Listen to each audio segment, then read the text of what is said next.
तो आज शुरू करने जा रहे हैं भारत में नरजातीय संघर्ष के बारे में। अल्पसंख्यकों शुरू करते हैं। अल्पसंख्यकों को प्रदत्त नागरिक अधिकारों और नरजातीय सीमाओं के पार सामाजिक संबंध नरजातीय समूह के बीच हिंसा की घटनाओं को रोकने में असमर्थ रहे हैं। वर्षों से समय समय पर नरजातीय समूहों के बीच हिंसा और विरोध की घटनाएं होती रही हैं।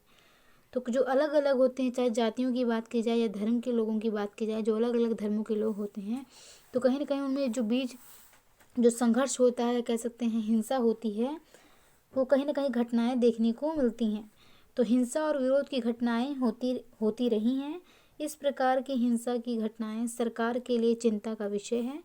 यहाँ प्रश्न उठता है कि जो लोग कई दशकों से साथ साथ शांतिपूर्वक रहते हैं, वे क्यों अचानक एक दूसरे के विरोधी हो जाते हैं। इन घटनाओं के पीछे प्रत्यक्ष में दिखाई देने वाले कारण धर्म या भाषा होते हैं। तो या तो धर्म होगा कारण, या तो भाषा। ये दोनों कई ऐसे कारण भी होते हैं। धर्म और भाषा तो होते ही हैं। आगे आने वाले पृष्ठों में हमने इनमें कुछ मुद्दों की परीक्षा की है और इन हिंसाओं के पीछे निहित कारणों का विश्लेषण किया है कि जो इनके बीच में हिंसा होती है, इसके पीछे क्या कारण है। तो जानते हैं भाषाई संघर्ष के बारे में कि इनमें जो संघर्ष होता है भाषा के आधार पर वो किस प्रकार होता है। तो हमेशा ये भारत में भाषा के मामले में तनाव और संघर्ष का वातावरण बना रहा है। सरकार द्वारा छोटे छोटे हिस्सों में बटे हुए नरजातीय समाज में व्यापक राष्ट्रीय आंदोलन शुरू करने की इच्छा ने देश के कई हिस्सों में तनाव पैदा कर दिया है, क्योंकि कहीं ना कहीं अपनी इच्छाओं को कहीं ना कहीं आंदोलन के आधार पर आंदोलन शुरू कर देते हैं और कहीं ना कहीं तनाव पैदा हो जाता है। तो इच्छा ने देश के कई हिस्सों में तनाव पैदा कर दिया।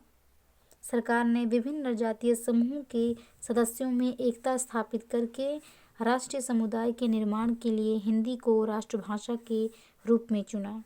अनेकता में एकता कि इस प्रयास का भारत की जनता पर विपरीत प्रभाव पड़ा, क्योंकि भारत में अनेक तरह के लोग हैं और अनेकों में एकता बना के रखना ये बहुत बड़ी बात है।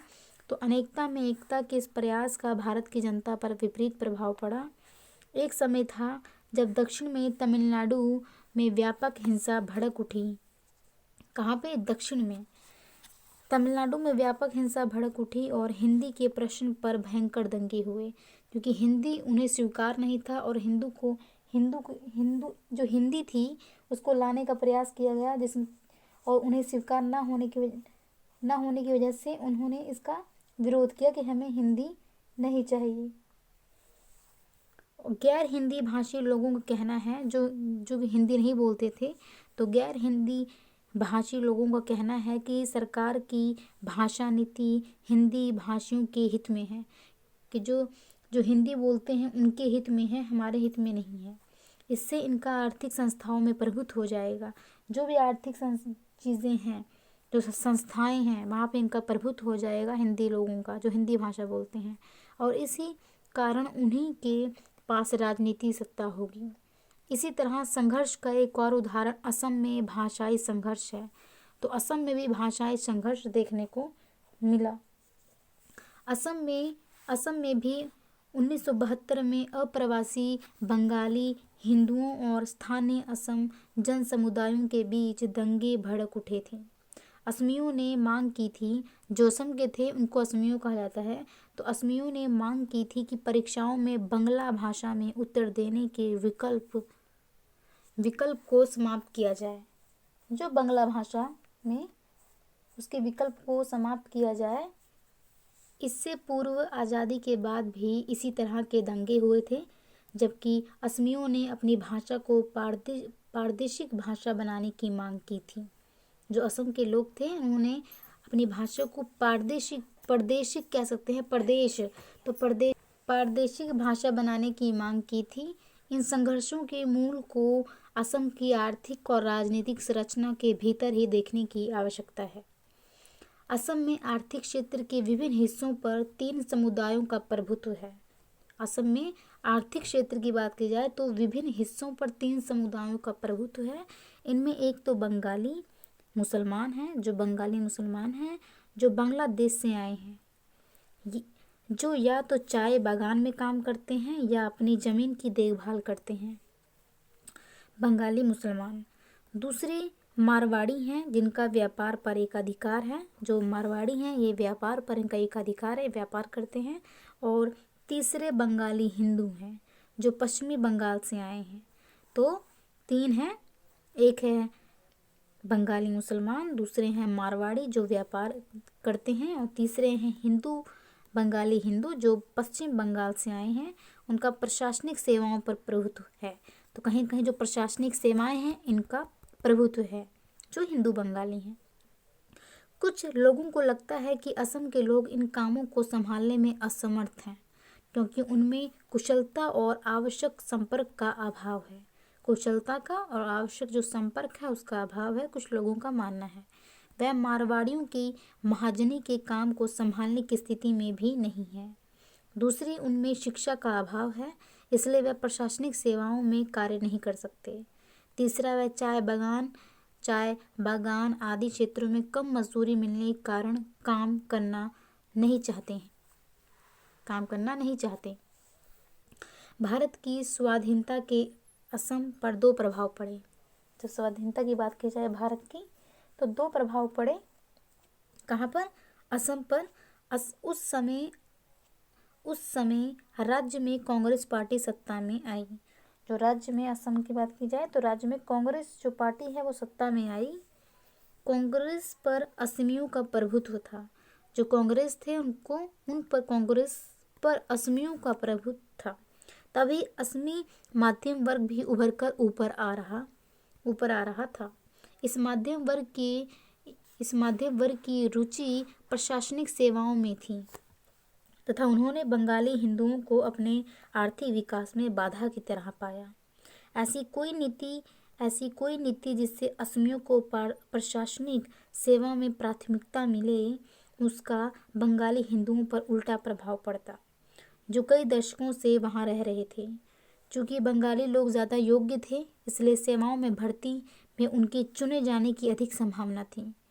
इन तथ्यों के कारण असम के मध्यम वर्ग को बंगालियों के आर्थिक प्रभुत्व का खतरा और अधिक गंभीर रूप से दिखाई देने लगा, जबकि ये लोग बंगाली हिंदुओं की बढ़ती हुई आर्थिक ताकत को कम करना चाहते थे।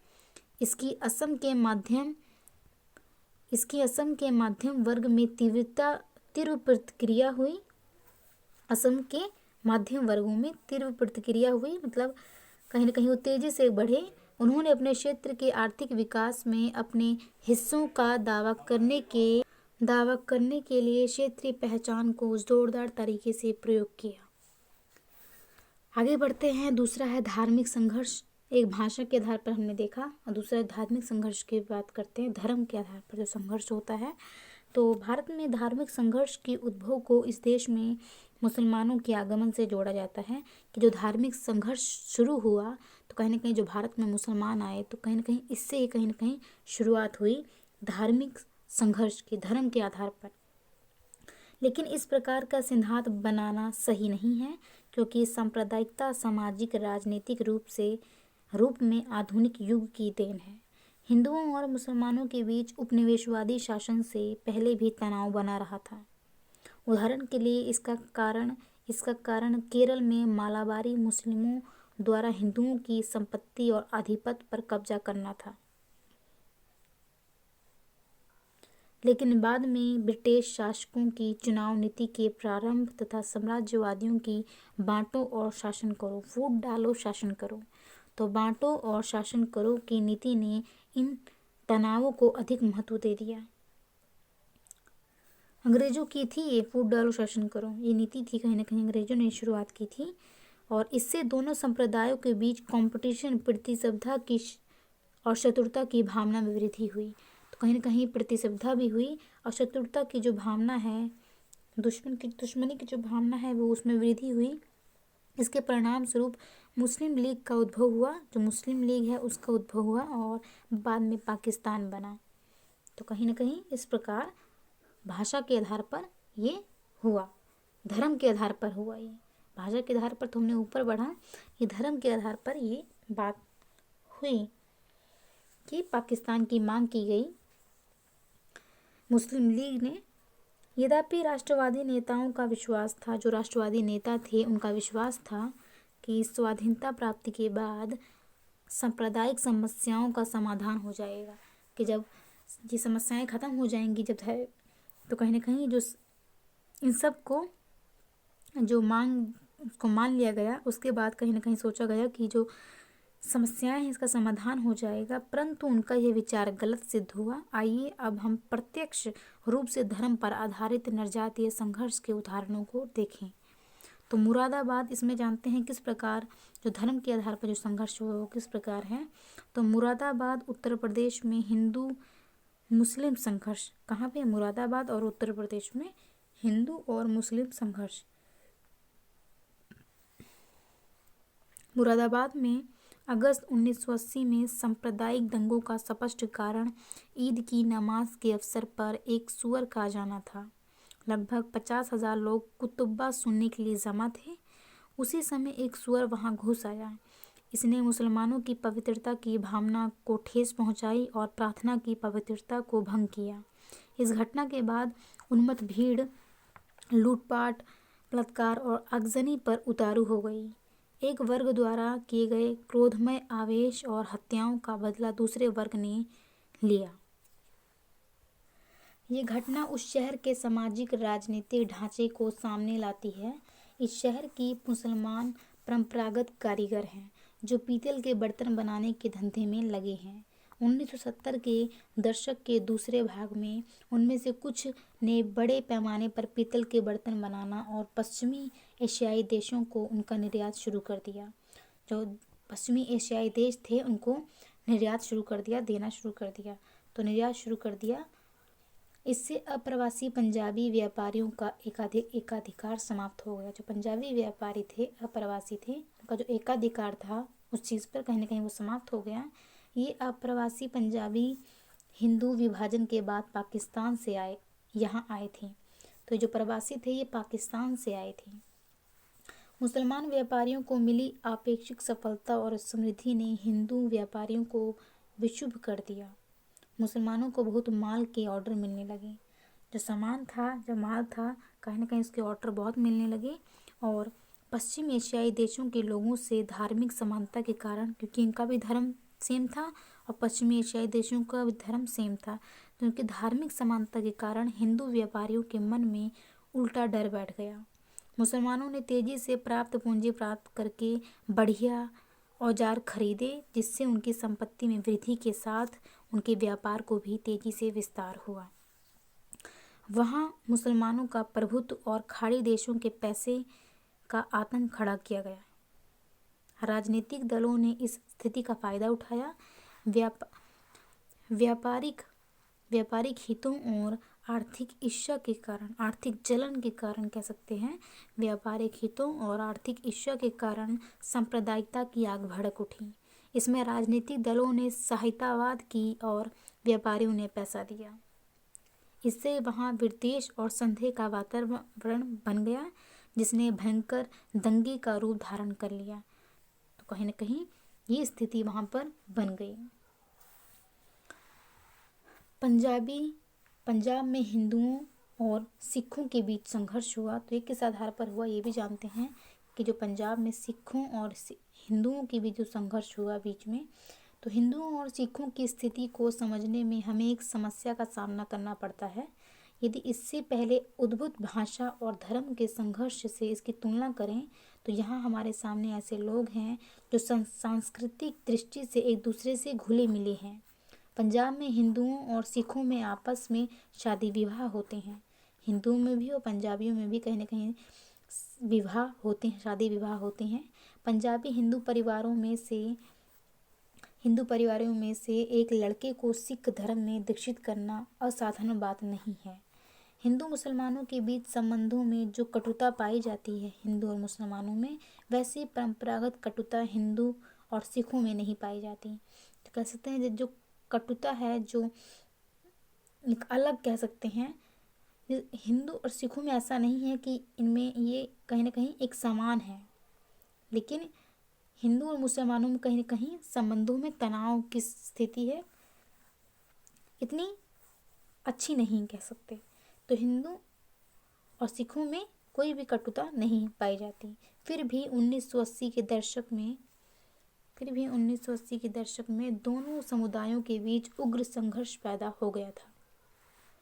भयावह कह सकते हैं, बहुत ही उग्र संघर्ष पैदा हो गया था। पंजाब में एक के बाद एक लगातार हिंसात्मक घटनाएं घटित हुई। इसकी शुरुआत पंजाब में निर्दोष लोगों की हत्याओं से हुई। इसके बाद स्वर्ण मंदिर, गोल्डन टेम्पल जिसे कहा जाता है, तो स्वर्ण मंदिर में सैनिक कार्रवाई की गई और फिर प्रधानमंत्री इंदिरा गांधी की हत्या हुई। इस हत्या से क्रुद्ध होकर दिल्ली और उसके आसपास क्षेत्रों में सिखों के व्यापक रूप से हत्याएं की गई। सिखों पर एक तरफा पाशविक आक्रमण हुए, उनकी संपत्ति को जला दिया गया और उनकी दुकानों से सामान लूट लिया गया। कुछ सहधर्मी सिखों के कामों को अंजाम सारे सिख समुदाय को भुगतना पड़ा। तो कुछ सहधर्मी सिखों की कामों का जो अंजाम है, जो उन्होंने किया, सारे सिख समुदाय को भुगतना पड़ा। शहर के भीतरी इलाकों की बजाय बाहरी इलाकों में बहुत अधिक हिंसा हुई। तो भीतर में तो हुआ ही हुआ, बाहरी इलाकों में भी, शहर के भीतरी इलाकों की बजाय बाहरी इलाकों में भी अधिक हिंसा हुई। पंजाब की समस्या को किसी समय में केंद्र में शासक कांग्रेस पार्टी और पंजाब में अकाली दल के बीच तत्कालीन राजनीतिक प्रतिस्पर्धा के संदर्भ में देखा जा सकता है। सिख समुदाय के इस लड़ाकू राजनीतिक पक्ष की मांग केवल धार्मिक स्वतंत्रता की नहीं थी, अपितु वे आर्थिक और राजनीतिक स्वतंत्रता भी चाहते थे। उनकी इस इच्छा का संकेत नदी, पानी, जल, बिजली, शक्ति के हिस्से की मांग, चंडीगढ़, अबोहर और फाजिल्का पर पूर्ण आधिपत्य की मांग से स्पष्ट हुआ। उन्होंने कहीं ये सारी चीज़ें की मांग की। नदी, पानी, जल, बिजली, शक्ति के हिस्सों की मांग, चंडीगढ़ की मांग, अबोहर, फाजिल्का पर पूर्ण आधिपत्य की मांग में स्पष्ट हुआ। अकाली दल के लोग, जो अकाली समुदाय था, तो अकाली समुदाय के लोग सिखों के उच्च वर्गों की आकांक्षाओं की प्रतिनिधि रहे हैं। जो सिखों की आकांक्षाएं थी, जो उनके सामने एकदम खड़े थे, उनके साथ खड़े थे, तो उनकी आकांक्षाओं के प्रतिनिधि रहे हैं और उनका पंजाब के उच्च वर्गों के हिंदुओं से संघर्ष रहा है। जो पंजाब के उच्च वर्ग के हिंदू थे, इनसे संघर्ष रहा है। हिंदुओं और सिखों की विचारधाराओं में अंतर उनके सामाजिक विभाजन में खोजा जा सकता है। बहुत अधिक संख्या में सिख देहातों में रहते हैं। देहातों मतलब गांव के इलाकों में कह सकते हैं। तो बहुत अधिक संख्या में सिख देहातों में रहते हैं और वे खेती आदि के ग्रामीण कार्य से जुड़े हुए हैं, जबकि ज़्यादातर हिंदू शहरी क्षेत्रों में रहते हैं और वे व्यापार तथा प्रशासनिक सेवाओं में कार्यरत हैं।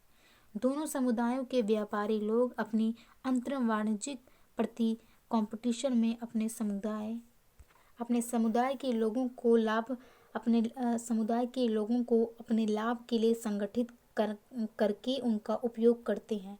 अपने लाभ के लिए पंजाबियों को एकदम संगठित कर लेते हैं, कह सकते एकदम ग्रुप बना लेते हैं अपने लाभ के लिए और कहीं ना कहीं उनका उपयोग करते हैं।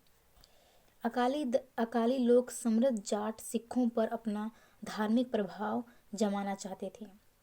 जो अकाली लोग थे, ये समृद्ध जाट कह सकते हैं, जाट सिखों पर अपना धार्मिक प्रभाव जमाना चाहते थे, जिनका देहाती क्षेत्रों में प्रभुत्व रहा है और जो परंपरागत धार्मिक प्रभावों से प्राय दूर थे। ये पारंपरिक धार्मिक जो प्रभाव तो कह सकते हैं, परंपरागत धार्मिक प्रभाव से प्राय दूर थे।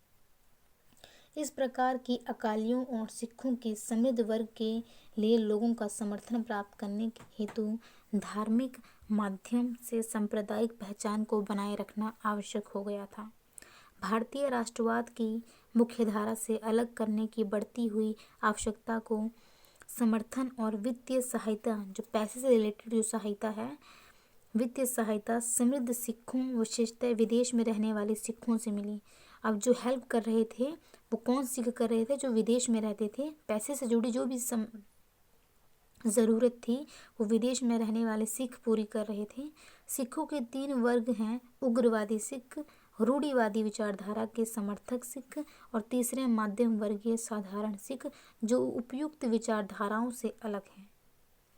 1990 के दशक के बीच में पंजाब में आतंकवाद थमा और अब 21वीं सदी के प्रारंभ में स्थिति सामान्य है। तो ये आपने भाषा के धर्म के आधार पर जाना। आगे बढ़ते हैं। नरजातीय संघर्ष के सामान्य लक्षण, कि जो संघर्ष होता है इसके सामान्य लक्षण क्या हैं? नरजातियों में, अलग अलग लोगों में, अलग अलग धर्म, जाति, भाषा, किसी भी आधार पर बात की जाए तो क्या कारण है?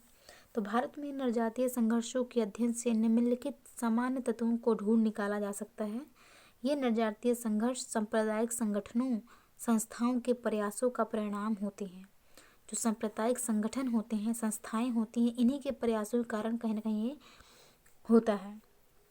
संघर्ष को जनता से जोड़ने के लिए सामान्य रूप से नरजातीयता के आधार पर बने संगठन, धर्म, भाषा, जाति, किसी भी आधार पर बने, चाहे धर्म को ले लीजिए, धर्म के आधार पर बने संगठन राजनीतिक दलों के समर्थक से आगे आ जाते हैं।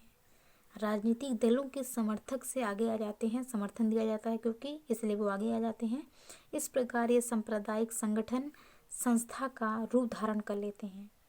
नरजातीय संघर्ष से ये संकेत मिलता है कि चाहे भाषा, क्षेत्र या धर्म, इनमें से नरजातीय संघर्ष का स्पष्ट कारण कोई भी क्यों ना हो, लेकिन इनका मूल कारण सांस्कृतिक विषमताएं बिल्कुल नहीं है। विरोधी आर्थिक और राजनीतिक हित इन संघर्षों के निहित मूल कारण हैं। सामान्यतः तनाव तब शुरू होता है जब अल्पसंख्यक समूह, जिनकी संख्या कम है, अल्पसंख्यक समूह ये अनुभव करता है कि बहुसंख्यक समूह की तुलना में उसे आर्थिक और राजनीतिक क्षेत्र में समानता का दर्जा नहीं मिल रहा है।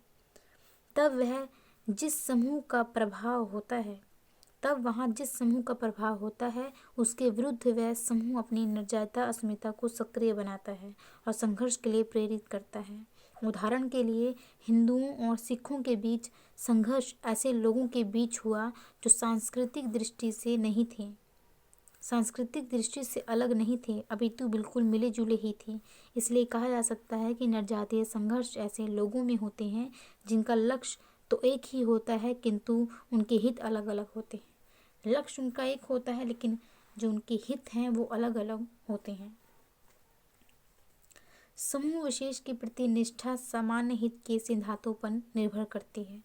जो समूह विशेष है उनकी जो प्रति निष्ठा होती है वो सामान्य हित के सिद्धांतों पर निर्भर करती है। उदाहरण के तौर पर सन 1972 के असम के दंगों के दौरान बंगाली मुसलमान ने, जो सांस्कृतिक दृष्टि से बंगाली हिंदुओं के समान है, बंगाली हिंदुओं का समर्थन नहीं किया, बल्कि उन्होंने असमियों का समर्थन किया ताकि उन्हें राजनीतिक दृष्टि से सक्रिय असमिया लोग असम से बाहर ना करते। तो किस लिए उन्होंने असमियों का समर्थन किया?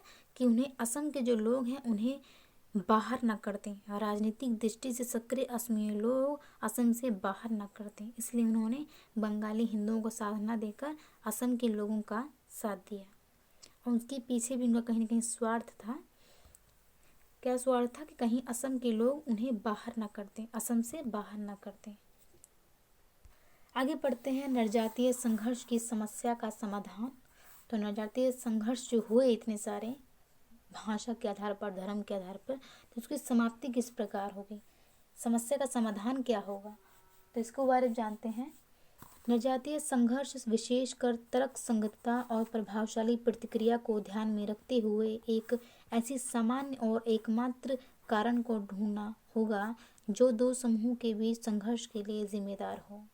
कुछ लोगों की धारणा है कि जब तक लोगों में आर्थिक असमानता बनी है ये संघर्ष बने रहेंगे। जो आर्थिक असमानता है ये बनी है तब तक संघर्ष बने रहेंगे। चूँकि लोगों में आर्थिक असमानता को आसानी से दूर नहीं किया जा सकता, इसलिए नरजातीय संघर्षों को भी आसानी से रोका नहीं जा सकता। कुछ अन्य लोगों का विचार है कि इन समस्याओं को दूरगामी समाधानों को ढूंढने से पहले कुछ तत्कालिक प्रभावी उपाय किए जा सकते हैं। जो लोग इसके पक्ष में हैं उनका विचार है कि सांप्रदायिक सद्भाव बनाए रखने के लिए सबसे पहले इन दंगों को भड़काने के कारणों की पहचान की जानी चाहिए कि इनके पीछे क्या कारण है, कौन दंगे भड़काने का काम कर रहे हैं, तो इसकी पहचान की जानी चाहिए। कुछ लोगों का ये कहना है ये कारण हो सकते हैं अफवाह, दूर समुदाय के प्रति संदेह की भावना, धार्मिक सभाओं के प्रधान, स्थानीय राजनीतिक दलों और तथाकथित नेताओं के द्वारा लोगों में सांप्रदायिक भावनाओं को भड़काना आदि। तो कहीं ना कहीं जो सभाओं के जो प्रधान हैं, राजनीतिक दलों के जो हैं नेता हैं, कहीं ना कहीं जो सांप्रदायिक भावना है उसको भड़काने का काम तो नहीं कर रहे। तो ये सारी चीज़ें कहीं ना कहीं इन सारी चीज़ों का पता लगाना बहुत ज़रूरी है, इसके पीछे कारण क्या है। इन भावनाओं को काबू करने के लिए आवश्यक है लोगों को सद्भाव रखने हेतु प्रोत्साहित किया जाए, उनके मानसिक परिप्रेक्ष्य को सकारात्मक बनाया जाए, उनके जो मानसिक जो उनकी सोच है उसको सही बनाया जाए, सकारात्मक बनाया जाए, उनके दिमाग को सांप्रदायिक भावना से दूर रखा जाए। जो सांप्रदायिक भावना है, जो धर्म से रिलेटेड जो एक दूसरे के प्रति कटुता है उसको दूर किया जाए, सांप्रदायिक भावना से दूर रखा जाए और उन्हें एक दूसरे के बनाया जाए। इसमें कुछ समझ नहीं आ रहा है, इसमें मिटा हुआ है। इसे प्राप्त करने के लिए विभिन्न समुदाय के लोगों को आपसी के लिए प्रेरित करना आवश्यक है। एक विभिन्न समुदाय के लोगों को आपसी प्रेरित करना आवश्यक है। इससे हमें दूसरे समुदाय के लोगों को समझने में मदद मिलेगी और साथ ही हमारी अपनी अक्षमताएं प्रतिबंधित होंगी या जानी जाएंगी, उन पर काबू करने की संभावनाएं पैदा होंगी। जो लोग इन उपायों के पक्ष में हैं उनका विचार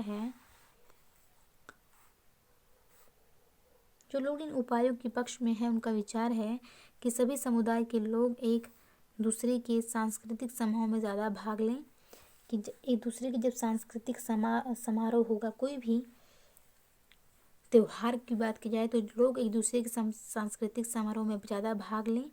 विशेष रूप से त्योहारों और अन्य आयोजनों में जो लोग उपद्रव उन्मुख क्षेत्र में रहते हैं उन्हें ये समझाया जाए कि वह तब तक अफवाहों भरी खबरों पर विश्वास न करें जब तक उनके पास कोई ठोस प्रमाण न हो, तब तक वे अफवाहों पर विश्वास न करें।